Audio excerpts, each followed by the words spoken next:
I may not always love you, but long as there are stars above you.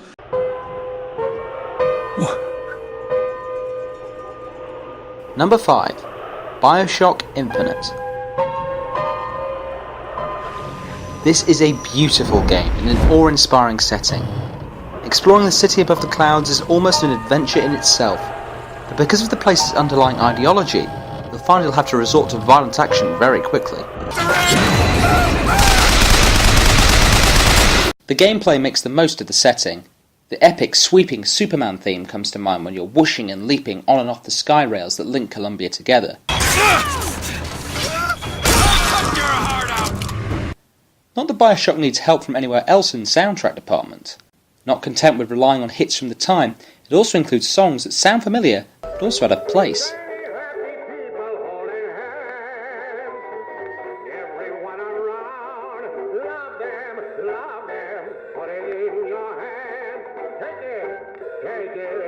The story is marvellous from beginning to end. There'll be moments when you regret the way things turn out for certain characters, but that just shows how absorbing this game is. Speaking of which...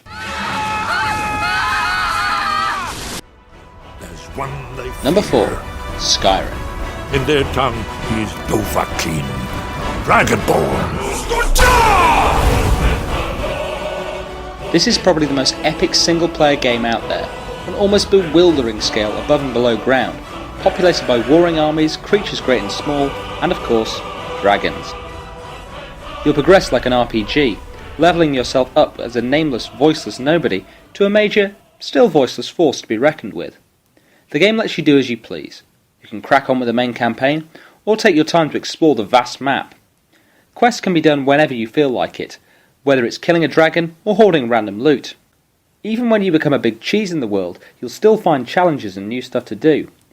Fighting dragons never loses its thrill, but you'll still need to spend a lot of time cowering under rocks at first to avoid getting snapped up.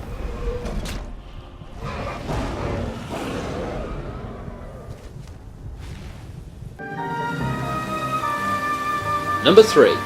L.A. Noire. L.A. Noire is not perfect. What? An old brewmate of mine complained that it was too slow, and overcompensated with Mad Men cameos. Alas, poor Yorick. I knew him, Horatio.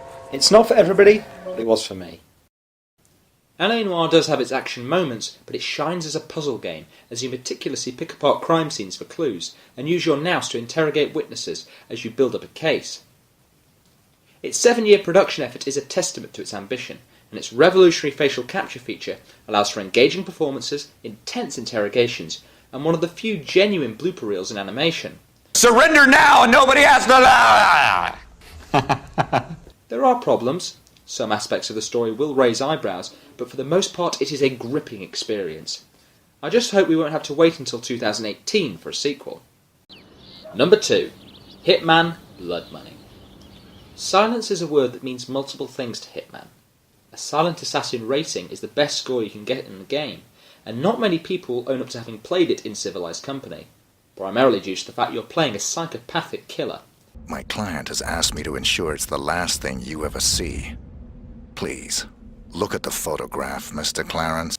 Agent 47 will use piano wire, pistols, and convenient accidents to get rid of all in his way. And with a policy of no witnesses, that's a lot of people.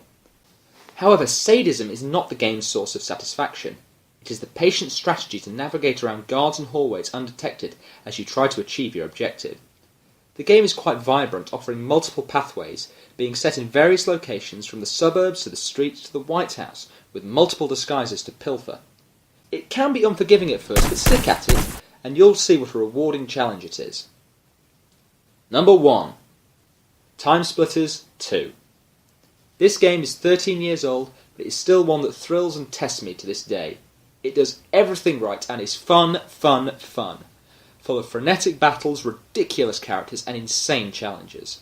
The weapons range from a brick to a bazooka, and the fights take place across time and space. It'll test your trigger finger and your stealthy sneakiness, and has a playground of stuff to do in multiplayer. The sequel may have had more polish with a more honed story, but this game pushed me to the limit and offered more variety thanks to the number of settings and options on offer. Again, it is just fun, fun, fun, and next to perfect. The cheeky humour and colour is not dead in the first-person genre, but I can't help but feeling that gaming will be losing something special if Time Splitters 4 never sees the green light.